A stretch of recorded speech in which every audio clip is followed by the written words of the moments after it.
Hey, what's up, everybody? It's just Charles Sabanson, and welcome you guys to another episode of the DREAMERSPRO show, where we cover everything from sports, hot topics, classic debates, entertainment, and we give you guys the first perspective on things and how we see them. And folks, today I might most likely go off on this show here today. But before we get into it, please make sure you like the video and sub to the channel. Be sure to follow me on Instagram. My handle is CTABANZ. Make sure y'all go ahead and follow me on there. Easiest way if you want to reach me. Anyway, let's get into this topic here. So this is one that really irked my it really irritated me. Because I just think that it's just unbecoming for player LeBron's status. What am I referring to? As you guys know, this ridiculous GOAT debate has been going on now for what feels like decades, right? What feels like an eon. But and a lot of people rather have been trying to make it seem like this is a real thing, and I don't feel like it is. So they first try to argue it from a basketball standpoint, from a player standpoint, and they realized they were getting nowhere. Nobody was taking them seriously. So then they tried to do something else, which was, since they realized they couldn't attack Jordan, they tried to attack his era. And this ridiculous, stupid movement came out, which was called "We're Done with the 90s." And you had certain players like Gilbert Arenas and others getting behind it. And I'm like, and then you started hearing from people like JJ Redick talking about players in the past and certain other. I'm like, yo, what is going on here? What is going on here? And I'm like, the only person that this benefits is LeBron James. And many of us thought that the place where all of this originated from was from LeBron, but we never had the evidence until now. What happened? Recently, Kevin Durant went to do a sit down on the podcast Mind the Game. You know, the game that's supposed to be talking about, the podcast is supposed to be teaching about X's and O's and staying above the fray and not getting into the mud with agendas and all of that. Looks like it's just another podcast. So he went on there to talk sports with LeBron, basketball with LeBron. And towards the tail end of the interview, they were talking about defenses and how defenses have evolved. And then LeBron James takes it upon himself to now start trashing the 90s and then go as far as saying, we are done with the 90s. Folks, LeBron James, the face of the NBA, is trashing the 90s. For those of you who don't believe me, take a listen to him here doing it. Would you say defenses have gotten better? More creative? No, not in a sense, because I don't want to say more creative, because it's a switch league now. Everyone wants to switch. And to be honest, the only way that you can just like switch is you have to have the personnel to do it. You know, but I think the creativity is happening like, you know, and New York did a good job of this. Like sometimes when Jalen Brunson was getting switched off on Siakam, they was doing a great job of kicking him out. Yeah. You know, especially in that post. Yeah, on the post. I think that's been communicated a lot better. Like kicking a small guy out, telling him to go weak side corner or find somebody on the weak side, because there's not too many guys that can actually make the pass. Once the switch happens, he rolls him down and he can fire it weak side to get the shot. It's not many guys in our league that can make that. So I think as far as the creativity in that range has gotten better, but defense has always boiled down to just like talking. Yeah, right. But like you can make up a lot of just talking through it too. I would almost flip it. It's not the defense. Maybe defense have involved now. Offenses have challenged them more. Yeah, just challenged them more. Challenged them more these Definitely. days. New solutions, playing fast. Yeah. Shooting the ball from farther out. Like, you know, you watch clips from 15, 20 years ago, like almost everybody's inside the three-point line. Everybody. Yeah, You know what I mean? 15, 20 years ago in the league. I thought you were about to say some 90s. Only one of us was in Man, the I'm league. down with the 90s. That team, that 90s bled into the early 2000s. They though. did. That was- So you heard what LeBron James had to say. I have a lot more that I want to say in this show, but let me just address this quickly. I don't think some of you understand just how bad this is. LeBron James is meant to be an ambassador for the sport. He's meant to promote the sport. He's meant to carry the torch from those that handed him the torch. And here you have the face of the league, or the player that's been the face of the league for the last 10 years or whatever, trashing the golden era of the sport. Not only is he trashing that era, he's trashing the era in which Michael Jordan dominated. Which then lets me know that he is part of this secret movement of people that are trying to attack Jordan's era to say that he's good, but it's really because of the era that he played in that made him good, which all benefits who? None other but him. That's number one, which is disgusting. Number two, I just can't help but think of Kobe Bryant.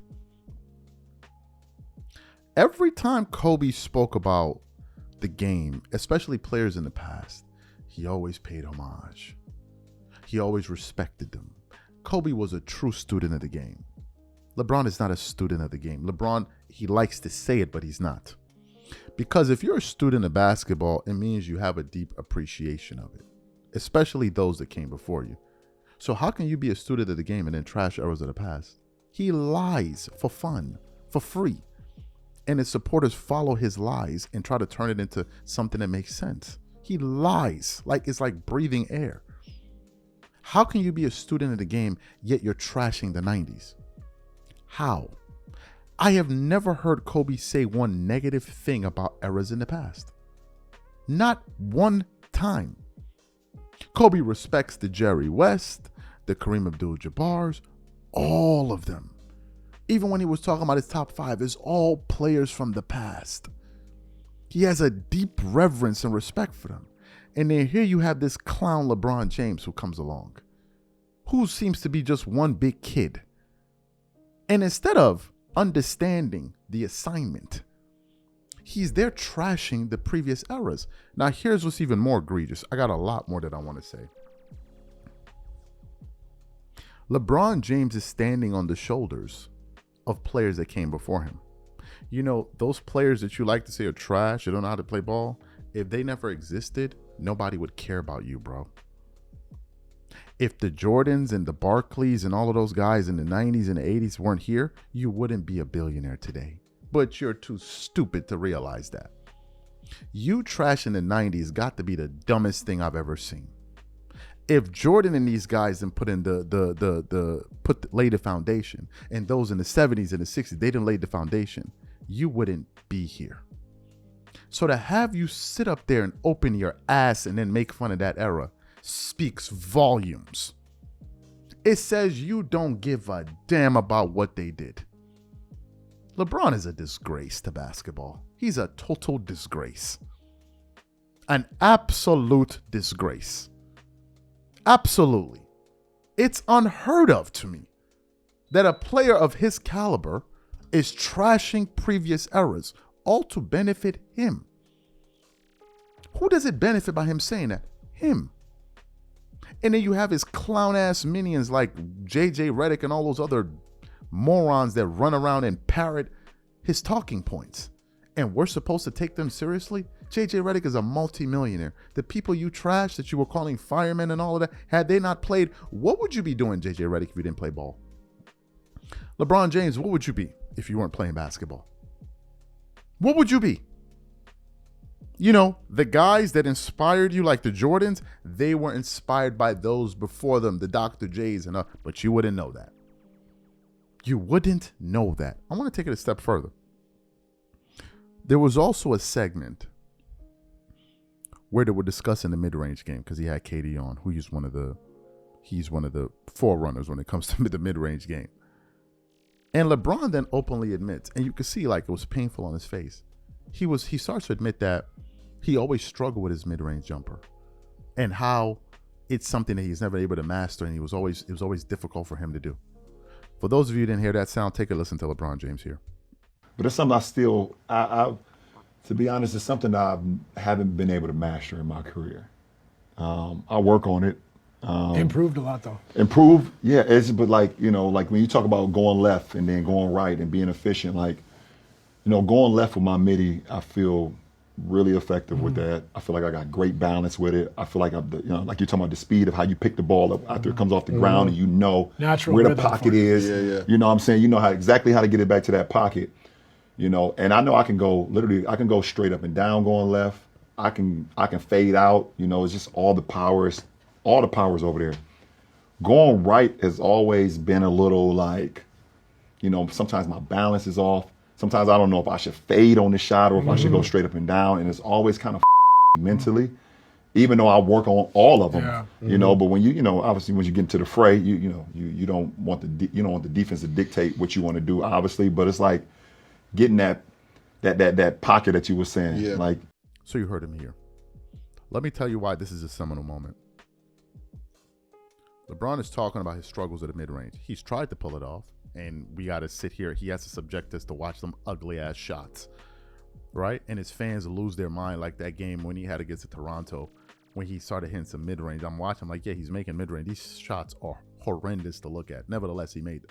They're losing their minds. I'm like, bro, this is what Jordan and MJ and all these guys did for a career, and you guys are over there beating your meat with a bucket of honey, sitting over there twerking it up and hollering and screaming, talking about LeBron making the mid-range. It's like, bro, that's what them dudes been doing. The point I'm making is LeBron understands that another reason why people hold Jordan above him, in some regards Kobe above him, is because their game was more beautiful to watch. It was more beautiful to watch. You watch Jordan play, it was just like poetry in motion. It was beautiful. Same thing with Kobe Bryant. And he knows that. He knows their play style is one of the reasons why people also like them more, because they're visually more appealing to. Why nobody wants to sit there and watch LeBron James with his herky-jerky moves and stumbling and bumbling all over the place? Nobody wants to watch that mess. So he understands that. Now, here's the kicker. This was the same guy when he hit 40,000 points. You know what when he asked him what's his signature shot? Do you know what he said? The fadeaway. LeBron said that. LeBron lies like it's a sport. He said his signature move is the fadeaway shot. But then here you have him here saying, throughout my entire career, I struggled with making the mid-range jumper. It's unreal. And you have his minions that run behind him with jars of honey, pouring it all over each other, screaming LeBron James. It's unbelievable. But back to my larger point. LeBron James taking a shot at the 90s is a disgrace. It's a disgrace. And look, folks, there are a lot of people out there that have no decency. There are a lot of people that have decency, but they don't say anything because they want to fit in with those that don't have decency. I'm going to speak for those that have decency. That was disgraceful. To have a player like that speak. Who's the other player that does it? Who's the other player that does it? All of these guys you see running around here parroting, they all emanate from him. But to say we done with the 90s, bro, is laughable. That was the golden era for the NBA. In terms of ratings, every popularity, it was then. The fact is this. I need to break it down a little bit further for you guys. Popularity in the NBA is diminishing with every year, and LeBron is the face of it. LeBron is the most polarizing superstar the NBA has ever had. Him, Adam Silver, are amongst the people that are destroying the sport. Big money sponsors and all, they're not even looking at NBA shows no more. I can tell you. While this guy is here. While he's here. People think in what way is LeBron elevating the game beyond his own benefit? In what way? In what way? So, you add to the fact that he's contributing to some of the worst ratings we've ever seen. Just go look at some of the All-Star games. Go look at that. Then, you juxtapose the fact that he only seems to be for himself. And then you now add on top, he's making comments that are disparaging to the golden era. It's unbelievable. It is unbelievable. These guys are trying to sell us this bill that players today are better than before. Players today are falling apart at a record rate. Their bodies can't hold up. How many Achilles injuries have we seen? How many have we seen? That's why I try to listen. That's why I find it difficult listening to all of these pseudo-intellectuals. They try, oh man, players are today are just way more advanced. But and it's a fact. How do you explain? They can't. They cannot do it. You don't need to go to Harvard University to take that position. You don't. They're less durable. They complain more. They make more. And yet they're better at what? At what exactly? First, they tried to say, oh, they were better at ball handling and ball handling. Then it turned out these guys, the LeBron and them, were the same ones criticizing them for their ball handling skills and all of that. The Gilbert Arenases that were promoting them and saying they play stupid basketball. But then in the same breath, want to say, oh, they're the greatest players. They don't know what they're saying. These people. But this jealousy that LeBron has and this fixation over Michael Jordan is crazy to me. It's crazy to me. It's crazy. His podcast just seems to be one big megaphone to promote and push his propaganda. He came into the space insulting people. Oh, they don't talk about this. They don't talk about that. All they do is talk about this. And then what you up there talking about? Seems like you ain't no better than the rest of us. What does saying we done with the 90s have to do with X's and O's? Nothing. But for those words to come out of his mouth, knowing that he directly benefits from the foundation that those guys lay for him, is insanity to me. It doesn't get more short-sighted and selfish than that. Michael Jordan invented the sneaker market that these guys benefit off of. Every time they see Michael Jordan, they should bow down on their knees and kiss his feet. Thank you for what you did. Oh, LeBron is worth at least $100 million to the NBA. What do you think Michael Jordan would be worth? What do you think he was worth then?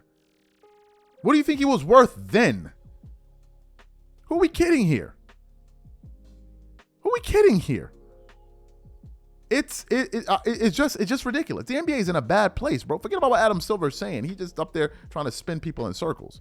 Oh, well, you got the Amazon deal. You got this, bro. Most people already subscribe to those platforms for movies and other things.